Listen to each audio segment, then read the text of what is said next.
नमस्कार। कई बार लोग यह भी प्रश्न कर रहे हैं इस समय जबकि 2024 का लोकसभा चुनाव चल रहा है कि नरेंद्र मोदी जी की सरकार ने क्या किया। नरेंद्र मोदी जी की सरकार ने क्या किया, सबसे पहले तो यह जानना जरूरी है कि कोई भी कल्याणकारी सरकार करती क्या है, उसकी प्राथमिकताएं क्या होती हैं, क्या करना चाहिए। संविधान में इसके लिए व्यवस्था दी गई है और स्वयं के विवेक से भी सरकार को क्या करना चाहिए और सरकार क्या कर सकती है, यह भी एक बड़ा विषय विचारणीय रहता है। व्यक्ति, समाज, लोग यानी जिस भी देश का नागरिक है, यहाँ हम राज्य और राष्ट्र की संकल्पना का उल्लेख या विवरण प्रस्तुत नहीं कर रहे हैं। जो नागरिक समाज है वह नागरिक समाज की, उस नागरिक समाज की जरूरतें क्या हैं, आवश्यकताएं क्या हैं, किस परिस्थिति में उसको आप समृद्ध मानेंगे, उन्नत मानेंगे, प्रगतिशील मानेंगे, उसका बौद्धिक और शारीरिक स्तर उच्च स्तर का है ऐसा आपको विश्वास होगा। इसमें दो बातें बहुत महत्वपूर्ण होती हैं। एक तो उस देश के नागरिकों का मानसिक और शारीरिक ये दोनों स्वास्थ्य अच्छा हो, वे सकारात्मक सोचें, वो संतोषपूर्ण और शांतिपूर्ण जीवन जिएं, वैमनस्यता समाप्त हो, कटुता खत्म हो, भाईचारा स्थापित हो, ईर्ष्या द्वेष समाप्त हो। इसके लिए सरकार को कार्य करना होता है, यद्यपि यह कार्य दिखाई नहीं पड़ता, जैसे किसी मकान की नींव दिखाई नहीं पड़ती। जैसे भोजन और ऑक्सीजन दोनों मनुष्य के लिए आवश्यक होता है, ऑक्सीजन दिखाई नहीं पड़ता, भोजन दिखाई पड़ता है। पानी और भोजन से जो स्थूल दिखाई पड़ता है उससे अधिक जरूरी ऑक्सीजन होता है जो दिखाई नहीं पड़ता।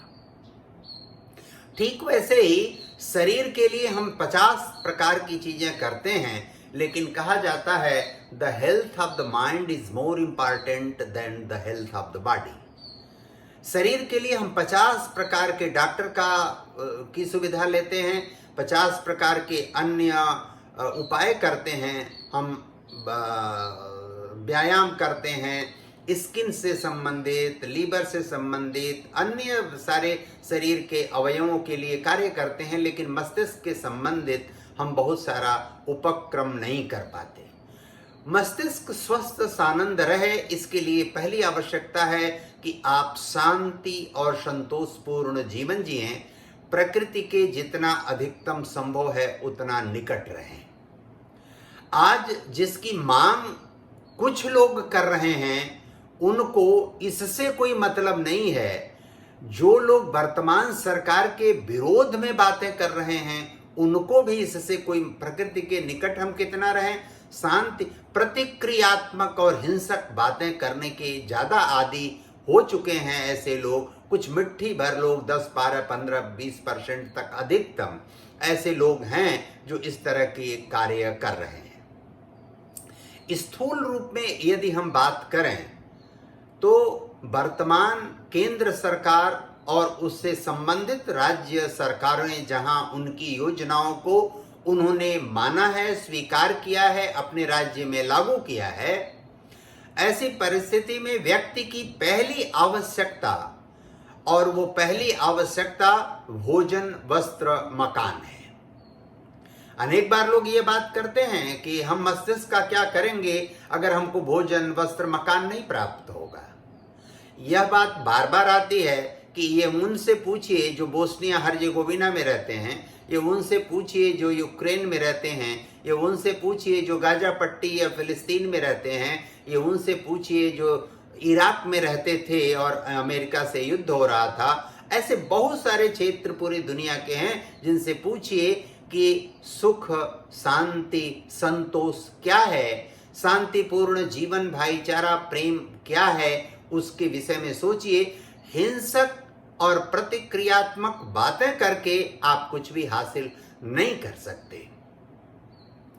तो लेकिन हम स्थूल रूप में भी अगर जाएं तो इस सरकार ने क्या किया, वो पहली बात है जिसमें भोजन, वस्त्र और मकान आता है। भोजन, वस्त्र, मकान के संदर्भ में आप 1947 से लेकर आज तक का आंकड़ा उठाकर देख लीजिए पूरे देश का। किसी भी सरकार के द्वारा किया गया प्रयास इस क्षेत्र में भोजन, वस्त्र, मकान, जो मनुष्य की आरंभिक मूलभूत आवश्यकता है, उसमें उस क्षेत्र में किस सरकार ने, किस नेतृत्व ने, किस देश की व्यवस्था ने कितना कार्य किया है, वह लेखा जोखा आपको विवरण उपलब्ध है, उसको आप कहीं से प्राप्त कर सकते हैं। मेरी बातों में न आइए, केवल मेरी बातों पर मानकर विश्वास करने की भी आवश्यकता नहीं है, लेकिन इस क्षेत्र में जितना भी कार्य हुआ है उस कार्य के का हिसाब किताब और लेखा जोखा आप रखेंगे तो आपको पता चलेगा।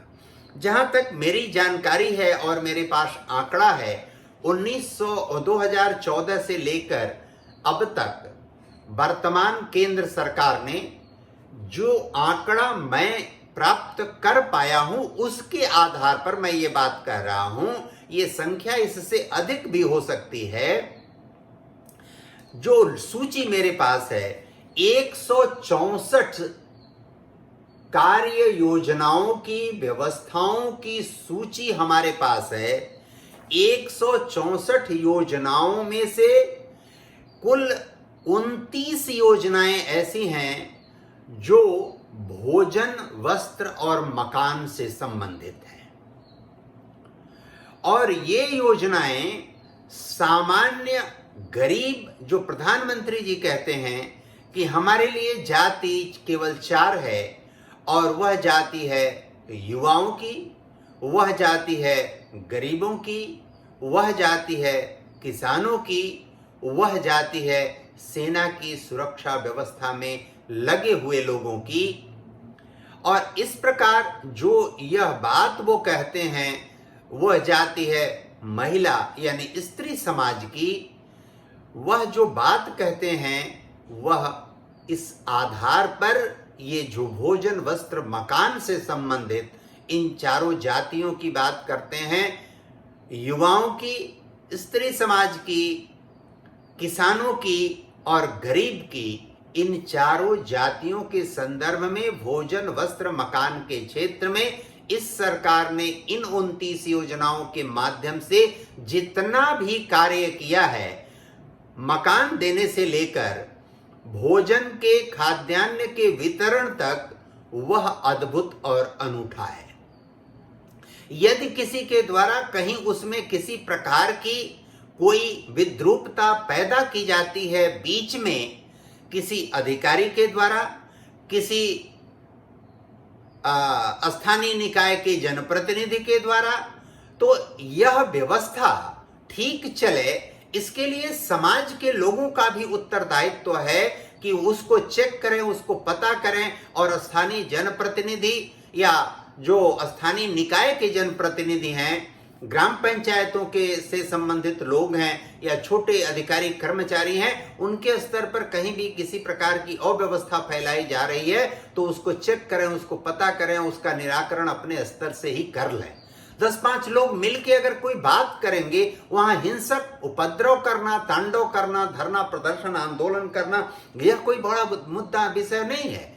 लेकिन यह पता करना कि कोई गलती हो रही है, उसको चेक करके 10-5 जो महत्वपूर्ण सुलझे हुए लोग हैं, वो जाकर बैठकर बात करके उसका निराकरण कर सकते हैं कि ये जो योजना आई है वह योजना कितनी फलीभूत हो रही। फिर भी जैसे राजीव गांधी जी कहते थे कि मैं दिल्ली से 1 रुपया भेजता हूं तो वो नीचे वास्तविक व्यक्ति के पास केवल 15 पैसा पहुंचता है, लेकिन वर्तमान सरकार में कम से कम इस निचले स्तर पर किसी प्रकार की विद्रूपता और विसंगति भी है, तो भी ऊपर से अगर 1 रुपया चलता है तो वो 80-85 पैसा जमीन पर, 80-85%, 80-85 पैसा 1 रुपए में से वास्तविक व्यक्ति के पास वास्तविक धरातल पर जरूर पहुंचता है। 15-20% अगर नहीं पहुंचता है और किसी के कारण उसमें समस्या पैदा की जाती है, कोई उसमें बुराई पैदा करता है, कोई दुर्व्यवस्था पैदा करता है, तो उसके लिए समाज के लोगों को आगे आकर तत्काल उसका समाधान करना चाहिए। भोजन के क्षेत्र में, मकान के क्षेत्र में, वस्त्र के क्षेत्र में ऐसी कोई योजना लागू करना और किसी को वस्त्र थमाना उस प्रकार से संभव नहीं है जैसे भोजन और मकान के संबंध में किया जाता है। फिर भी बच्चों के लिए, विद्यार्थियों के लिए नई शिक्षा नीति में, राष्ट्रीय शिक्षा नीति जो 2020 में लागू हुई है, उसमें ऐसे प्रावधान, ऐसी व्यवस्था की गई है कि उस व्यवस्था के द्वारा आप अच्छी प्रगति कर सकते हैं, सरकार से बेहतर सहयोग ले सकते हैं। लोक कल्याणकारी वर्तमान सरकार जो नरेंद्र मोदी जी की दूरदृष्टि और अच्छा विजन है देश के लोगों के कल्याण के लिए, भलाई के लिए, भोजन, वस्त्र, मकान के क्षेत्र में अप्रत्याशित कार्य हुआ है। और ये अंतर 1947 के बाद से लेकर आज तक पहले सर की सरकारें और वर्तमान सरकार में एक आधारभूत अंतर है कि दिल्ली से 1 रुपया पहले चलता था तो 15 पैसा नीचे पहुंचता था, जो स्वयं राजीव गांधी जी ने 1986 में कहा था। और अब उल्टी तस्वीर है। अब 1 रुपया दिल्ली से चलता है तो 85 पैसा नीचे वास्तविक लोगों के पास पहुंचता है और 15 पैसा बीच में। समाज में जो लोग प्रश्न खड़ा करते हैं कि इस सरकार ने क्या किया, ऐसे लोगों के ही कारण वह 15 पैसा भी वास्तविक स्तर तक नहीं पहुंच पा रहा है। तो आप चेक करिए, आप पता करिए, आप देखिए, आप उसका मूल्यांकन करिए। ये अपने से सुलझे हुए लोगों द्वारा बात करके समाधान हो तो समाधान करिए, नहीं समाधान हो तो ऊपर के लोगों को उस तथ्य और रिकॉर्ड के साथ, पूरी सूचना के साथ अवगत कराइए।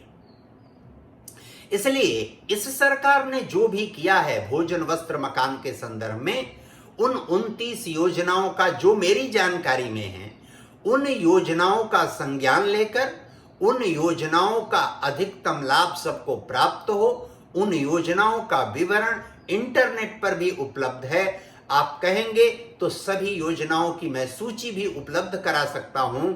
वह सूची आप प्राप्त करें, उससे बहुत सारे लाभ जो सामान्य जन को, जो युवा वर्ग है, जो गरीब है, जो स्त्री समाज है, किसी न किसी रूप में पीड़ित है, उन तक यह मूलभूत आवश्यकता की चीजें पहुंचें, यह बहुत आवश्यक है। इस कड़ी में इतना ही निवेदन करते हैं। इस सरकार ने और आगे क्या किया, मैं किसी पक्षपात के आधार पर इस सरकार ने मुझे इस कार्य हेतु कुछ कहने के लिए कहा है, ऐसा नहीं है।